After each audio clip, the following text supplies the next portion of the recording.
And this morning we are in the spirit because over at Great Lakes Brewery, it's time for that first pour of Christmas ale already. Here we go, yeah. And of course, Austin Love is live there this morning. We wouldn't have doubted that you'd be there. Yep. No, absolutely, of course, yeah. They don't call me the Clark Griswold of Cleveland for absolutely nothing. I got to be here for one of my favorite beers of all time, the Great Lakes Christmas Ale. I mean, to put in perspective about how big a deal this first pour is, they are pouring a pint of beer every 5 seconds for 12 hours straight. It's absolutely incredible, just the amount of alcohol that goes out through this place, but well worth it. And the man in charge of it all is our friend Mark Hunger here, who has the coolest title, I think, of all time, because he is the brewmaster here at Great Lakes Brewing, in charge of all of these fantastic beers. And Mark, thank you so much for being up and at 'em with us this morning. No problem at all. Absolutely. And so for anyone that has never experienced a first pour, first off, what are you doing? But then what can they experience when they come out here? Well, first pour is exactly that, pouring the first pints of Christmas ale, and people who come out here usually have to stand in line a little bit. Sure. And But everyone's holly and jolly. They got a yeah, little buzz exactly. on, whatever. And they can then say and tell all their friends that they got some of the first Christmas ale of the season. So. And that is bragging rights for the rest of the year. And this is actually an interesting year, too, because this is the first year since about 2019 since that all COVID restrictions have been limited. So it'll kind of feel like old times a little bit. Hopefully.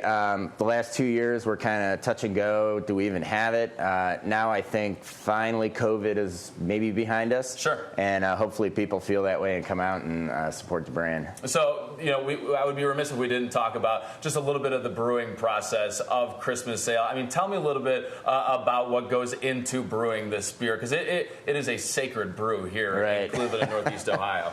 I mean, it's basically a heavy amber ale, and the ingredients are all natural that we use. We use actual ginger root that we chop by hand, raw honey, and cinnamon sticks, so it's all natural stuff.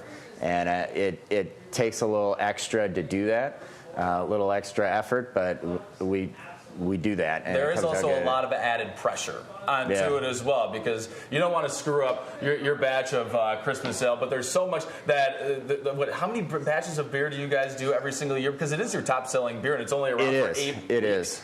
This year we're doing in the neighborhood of 350 batches. Wow. A batch is 75 barrels.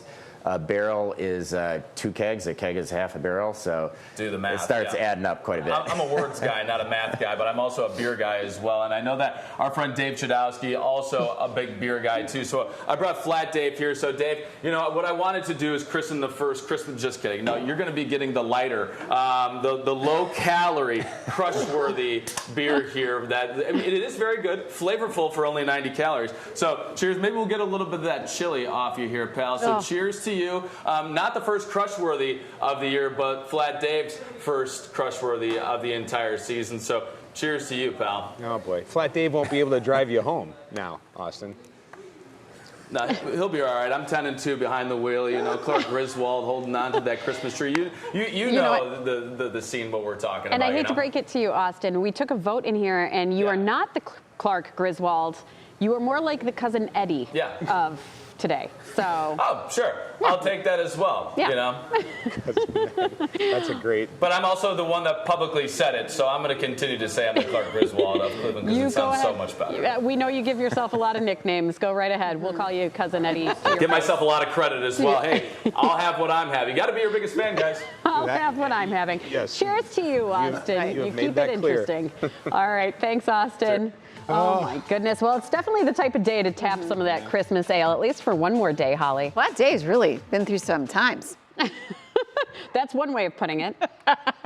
It is.